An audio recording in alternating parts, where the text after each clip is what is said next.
여러분, 우리의 삶을 구성하고 있는 요소들이 참 많지요. 고요함도 있을 것이고 평온함도 있을 것이고 또 행복도 있을 것이고 기쁨도 있을 것입니다. 고통도 있고 때로는 원수들도 우리 삶을 구성하고 있지요. 우리의 삶은 아주 복합적이다라는 겁니다. 그러면 이 복잡한 삶을 살아가면서 하나님 앞에 어떤 고백을 우리가 드리면서 살면 좋을까? 신앙인들마다 다 나름대로 고민을 하고 생각을 많이 하지 않았을까요? 그런데 그 중에서 많은 신앙인들이 나는 이 시편 23편의 고백을 내 인생살이에 있어서 중요한 고백으로 삼고 살아야 되겠다라고 그렇게 생각한 분들이 참 많습니다.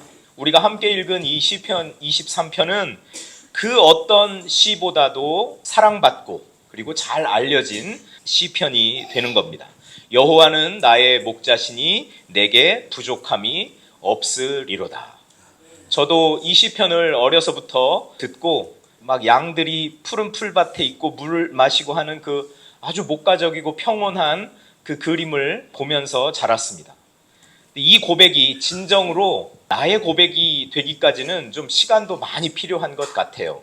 또 인생의 그 여러 복합적인 요소들을 겪어오면서 적어도 우리 인생의 마지막에는 우리가 종합적으로 이런 고백을 드릴 수 있을 것이라는 확신이 있습니다. 이 시편 23편은 다윗의 고백인데 다윗은 그 인생의 참 험한 길을 살면서 왕이 되는 화려한 길도 살아보면서 자기 인생을 종합적으로 살펴보았을 때 하나님은 나의 목자이시구나 라는 그런 고백을 드릴 수 있었다라는 사실입니다.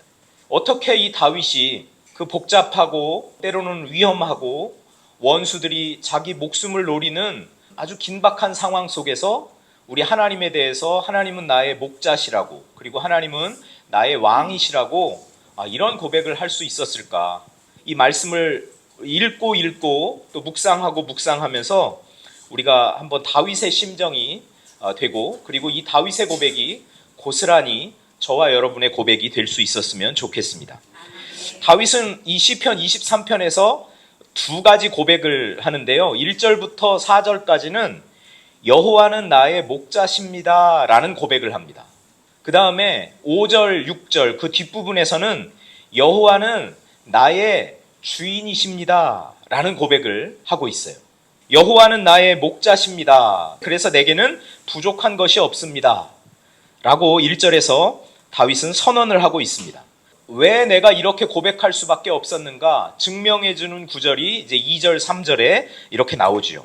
목자가 자기 양을 위해서 하는 일 그대로 하나님은 내 인생 가운데 해주셨습니다. 그래서 저는 하나님을 나의 목자라고 고백합니다 라는 것입니다. 목자가 자기 양의 모든 필요를 충족시키듯이 하나님은 다윗의 인생을 충족시켰다는 것입니다. 다윗의 인생뿐만 아니라 하나님의 백성들의 인생을, 삶을 하나님이 충족시키셨다라는 것이죠. 하나님이 내 인생을 지금 충족시키고 계시구나. 이런 경험을 하고 사시나요? 그러면 너무 행복한 것 아닌가요? 저도 삶의 과정에서 이거는 하나님이 공급해 주신 것 아니면 도저히 해결할 수 없는 문제들이 하나님이 공급해 주셔서 하나하나 풀려나가는 그런 것을 경험하면서 얼마나 감사했는지 모릅니다. 목회자면은 거처가 고정되어 있지 않아요? 늘 이렇게 이동합니다. 이동하고 또 그럴 때마다 이거 길거리에 나앉겠는데? 이제 그런 염려, 걱정 그거 할 때도 많이 있었어요. 그런데 한 번도 하나님은 저와 우리 가정을 길거리에 나앉게 하지 않으시고 그때마다 아주 극적으로 거처를 마련해 주시고 또 살아갈 수 있도록 해주신 그 하나님, 나의 필요를 공급해 주신 그 하나님께 감사하고 그 하나님이 나의 목자시다라고 저도 이렇게 고백을 하고 있습니다. 저만 경험하는 것이 아니겠죠. 모든 그리스도인들이 목자가 양의 그 필요를 구석구석 살펴서 충족시켜 나가는 것처럼 하나님이 누구보다 나를 더 잘 아시고 나의 필요를 아시기 때문에 인생 가운데 내 필요를 아름답게 풍성하게 충족시켜 주신다는 사실을 우리가 확신하고 그 하나님을 나의 목자십니다 라고 고백하는 은혜가 우리 모두에게 넘쳐날 수 있기를 축복합니다. 그러면 목자는 양을 위해서 어떤 일을 하는가? 우리 성경 말씀을 통해서 한번 살펴보면 첫 번째는 푸른 풀밭에 누이신다.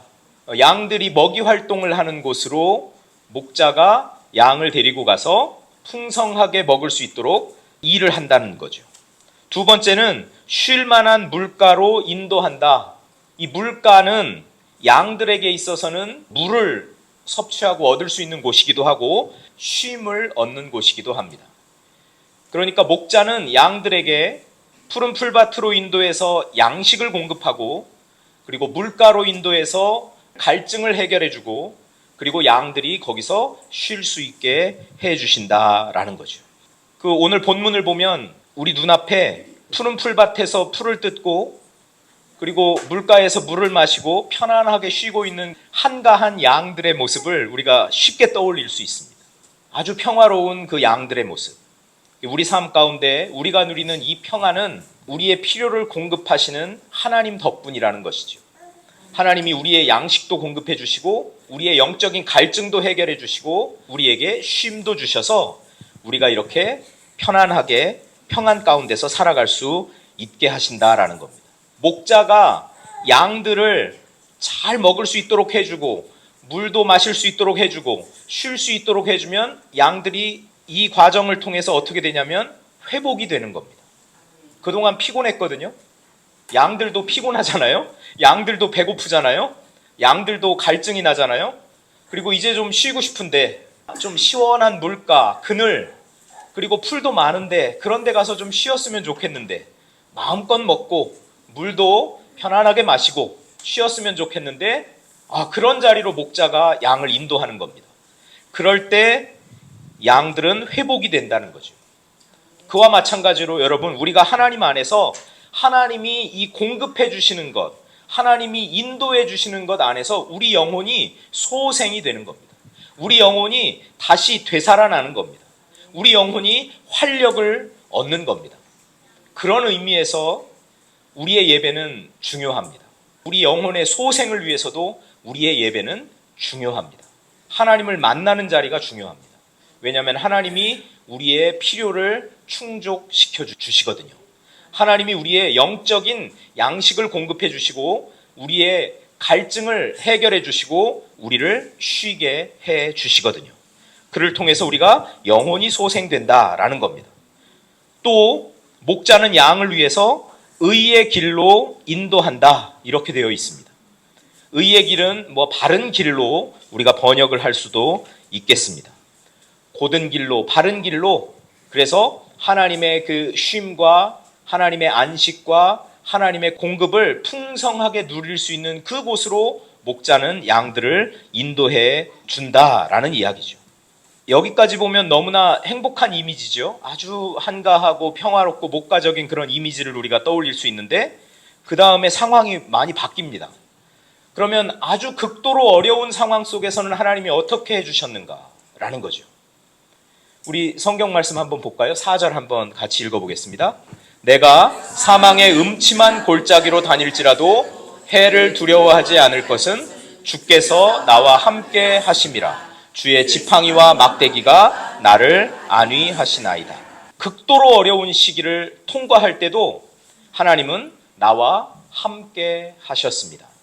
마치 양들이 어두컴컴한 그 골짜기를 갈 때도 목자의 인도를 받아서 목자의 보호 속에서 안전하게 통과할 수 있었던 것처럼 내 인생의 극도로 어려운 시기도 하나님이 나와 함께 하셨습니다. 다윗은 누구보다도 힘든 삶을 살았던 사람입니다. 성경에 나오는 다윗의 인생을 영화화한 것이 있더라고요. 어느 날 제가 이렇게 보다가 거기에 빠져들었어요. 영화에서 참 다윗의 인생을 극적으로 그리고 있더라고요. 그 다윗이 고생하는 것, 다윗이 인정받지 못하는 것, 그 아버지 집에서 따돌림 받는 것, 왕따가 되는 것, 막 그런 식으로 이렇게 묘사를 했는데 결국은 나중에 사무엘이 와서 그를 왕으로 기름을 붓잖아요. 와, 그 이야기를 보면서 다윗이 23편 4절을 기록할 때 자기 어려서부터 자기가 경험하고 겪어왔던 그 모든 과정을 되짚어 보면서 이렇게 쓰고 있는 것 아닌가 그런 생각을 했어요. 다윗이 참 고진감래 끝에 왕이 됐거든요. 어려운 과정을 통과해서 왕이 되면 좀 편안한 삶을 살 줄 알았는데 그만 아들이 반역을 해요. 그래서 아들한테도 쫓겨다니는 이 비참한 신세에 놓이잖아요. 아들이 아버지를 죽이려고 하는. 왕으로서 참 우리가 행복했겠다라고 이야기하기에는 참 어려운 부분이 많아요. 너무나 많아요. 정말 비참한 삶을 살았습니다. 극도로 어려운 시기를 보냈습니다. 그럼에도 불구하고 다윗은 하나님이 나와 함께 하셨다라는 확신이 있었던 것이죠. 마치 목자가 양들과 늘 함께 있는 것처럼 말입니다. 늑대가 나타났습니다. 사나운 짐승이 나타났습니다. 양들을 공격하려고 합니다. 아니다. 이 내 양들이 얼마나 소중한데 내가 지켜줘야지. 그래서 그 목자의 손에는 지팡이가 들려있고 그 다음에 뭐가 들려있어요? 막대기가 들려있거든요. 이 지팡이를 들어서 늑대랑 맞서 싸우는 겁니다. 그 사나운 들짐승들하고 맞서 싸워서 자기 양들을 보호하고 지켜내는 거죠. 다윗은 인생 가운데 하나님이 나를 위해서 지팡이를 들고 싸워주셨구나. 나를 그렇게 보호해 주셨구나. 라는 것을 분명하게 느꼈던 왕이었다는 겁니다. 그래서 내가 사망의 음침한 골짜기로 다닐지라도 나는 해를 두려워하지 않았다. 악을 두려워하지 않았다. 누가 나를 공격하더라도 내가 두려워하지 않았다. 왜냐하면 하나님이 나를 보호해 주시기 때문에. 나와 함께 하시면서 하나님이 나를 보호하시고 그리고 하나님이 나를 인도해 가시기 때문에 라는 것이죠. 우리 하나님은 우리가 평온한 삶을 살 때만 우리를 이렇게 인도해 가시는 게 아니라요. 이렇게 극심히 어려운 상황 속에서도 우리를 인도해 가십니다. 막대기가 바로 하나님 인도의 상징인 거죠. 하나님이 극심히 어려운 상황 속에서도 그 양들을 막대기로 이렇게 턱턱턱 해서 인도해 가신다. 그러니까 다윗은 우리 하나님 손에 들려있는 목자 하나님 손에 들려있는 막대기, 지팡이와 막대기를 분명하게 인식하고 있었다라는 겁니다. 그렇게 하나님은 다윗의 삶을 보호하셨고 그의 삶을 인도하셨습니다. 목자가 양을 위해서 해주는 겁니다. 그런데 이제 그 양들이 목자에 대해서 그러면 어떤 태도를 가지고 있는지도 우리가 좀 알아볼 필요가 있지요. 양들은 절대적으로 목자에게 의존합니다. 무엇을 의존합니까? 그의 양식을, 물을, 그리고 쉼을 목자에게 의존한다라는 거죠. 목자가 보호해줘야 내가 양식도 얻을 수 있고, 목자가 인도해줘야 부들부들한 그런 풀도 뜯을 수 있고, 그리고 시원한 물도 마실 수 있고, 거기서 쉴 수 있구나. 양들은 철저하게 목자에게 의존적인 존재다라는 것이죠. 여기 표현되지는 않았지만 다윗은 하나님, 제가 하나님께만 의존합니다. 이런 고백이 이 안에 담겨 있는 겁니다. 여호와는 나의 목자십니다 라는 고백에는 저는 하나님만 의존합니다. 저의 양식을 하나님께만 의존합니다. 저의 쉼을 그리고 저의 이 영적인 갈증을 해결해 주시는 유일한 분이 우리 하나님이심을 저는 고백합니다. 그리고 나의 보호가, 나의 안전이 하나님 손에 달려 있습니다라는 고백을 하고 있는 겁니다. 여러분, 이 다윗의 고백이 고스란히 저와 여러분의 고백이 될 수 있기를 축복합니다. 두 번째, 다윗은 여호와는 나의 주인이십니다 라고 고백을 하고 있습니다. 5절 6절에 보면 이 주인 은유가 나오죠. 5절 6절에 나오는 이 주인은 이 다윗을 아주 관대하게 자신의 손님으로 맞이합니다. 대우합니다. 여러분, 집에 귀중한 손님이 왔습니다. 여러분 어떻게 행동하시겠습니까? 상차림을 어떻게 할까요? 우리 한국식 표현으로 하면 상다리가 부러지도록 차리는 거죠. 여러분, 그게 소중한 사람 대접하는 방식입니다. 이거는 동서고금을 막론하고 다 그렇게 합니다. 소중한 사람이 왔는데 그냥 초코파이 하나 이렇게 내놓고 드시라고 하지 않는다는 거죠. 상다리가 부러지도록 상을 차립니다. 5절에 나오는 하나님은 다윗의 인생 가운데 아주 남다른 대접을 하고 있다는 거죠. 한번 같이 읽어보겠습니다. 주께서 내 원수의 목전에서 내게 상을 차려주시고 기름을 내 머리에 부으셨으니 내 잔이 넘치나이다. 상을 차려주시고요. 그것도 아주 진수성찬을 차려주시고 그리고 기름을 또 머리에 부어주세요. 기름을 부은다는 것은 이 기름을 바름으로써 손님이 여기까지 올 때 뭐 먼지도 묻었을 수 있고 지저분하게 될 수도 있는데 그걸 깨끗하게 씻어주시고 이렇게 존귀하게 다윗은 우리 하나님 앞에 대접을 받습니다. 그런데 이 하나님의 백성을, 즉 여기 나오는 이 주인이 그 다윗을 이렇게 관대하게 대접하는 것을 누구 앞에서 하는 게 중요하냐면 원수 앞에서 하는 겁니다. 원수들이 다 보고 있는 데서. 이게 무슨 의미인가요? 다윗은 나의 것이야. 나는 다윗의 편이야.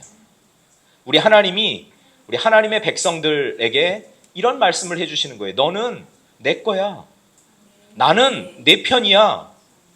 다윗은 삶을 살면서 그 아주 곤고하고 어려운, 극도로 어려운 시기를 지나면서 하나님이 내 편이시구나. 하나님이 내 편이시구나. 그래서 원수들이 다 지켜보는 앞에서 나를 형통하게 하시는구나. 나에게 상을 근사하게 차려서 나를 대접해 주시는구나. 내 인생을 그렇게 인정해 주시는구나. 이것을 경험하고 여호와는 나의 주인이다 라고 이렇게 고백을 하고 있는 것이죠. 여러분, 우리 하나님은 누가 뭐래도 저와 여러분의 편이신 줄 믿습니다. 우리 남편은 누구 편이죠? 남의 편. 그런데 우리 하나님은 내 편. 우리 하나님이 내 편입니다. 그리고 하나님이 내가 내 편이라는 것을 내가 내 인생 가운데 증명해 줄게. 그리고 우리를 공격하고 시기하고 질투하고 미워하는 사람들 앞에서 우리의 상을 풍성하게 채워주신다라는 겁니다. 여러분, 그런 하나님을 고백하고 하나님은 나의 주인이십니다라고 이렇게 선포하고 고백하지 않을 하나님의 백성이 어디 있겠습니까? 하나님은 나의 주인이십니다. 우리는 하나님의 편이 되었습니다. 그래서 하나님이 우리를 보호하시고 우리를 인도하시고 그리고 우리를 책임져 주실 겁니다. 그러니까 6절에서 다윗은 뭐라고 이야기합니까? 내 평생의 선하심과 인자하심이 반드시 나를 따르리니 내가 여호와의 집에 영원히 살리로다. 이렇게 고백합니다. 양칠 때요, 목동을 따라다니면서 목동의 일을 돕는 양치기 개가 있어요. 그 양치기 개가 그 일하는 걸 보면 여러분 감탄하실 거예요. 그 수백 마리 양들을 이 개 한 마리가 부지런히 돌아다니면서 목자가 원하는 방향으로 탁탁탁탁 인도해 갑니다. 와, 정말 멋있습니다. 그런데 그렇게 멋있는 일을 우리 하나님이 하신다는 거예요. 우리 하나님의 선하심과 하나님의 인자하심이 마치 양치기 개가 목자를 도와서 양들을 의의 길로, 평탄한 길로, 생명의 길로 인도해 가는 것처럼 우리 하나님의 그 선하심과 인자하심, 우리 하나님의 토부, 우리 하나님의 헤세드가 우리의 삶을 졸졸졸졸 따라다니면서 우리를 거기로 인도해 간다는 겁니다. 다윗이 이 고백을 하고 있습니다. 얼마나 대단한 고백입니까? 여러분, 우리 하나님은 선하신 분이라고 우리는 알고 있죠. 맞습니다. 우리 하나님의 선하심이 저와 여러분의 삶을 추적하면서 우리를 하나님 나라로 안전하게 인도해 주실 줄 믿습니다. 하나님의 그 헤세드, 언약에 충실한 그 하나님의 사랑이 우리의 삶을 졸졸졸졸 따라다니면서 우리가 마지막 그 영원한 생명에 이르기까지 우리를 인도해 주실 줄 믿습니다.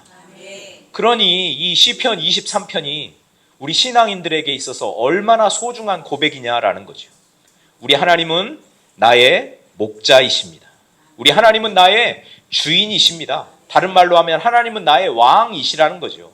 하나님의 사랑과 하나님의 그 선하심이 나를 평생 졸졸졸졸 따라다니면서 나를 하나님 나라에 안전하게 살 수 있도록 인도해 주십니다.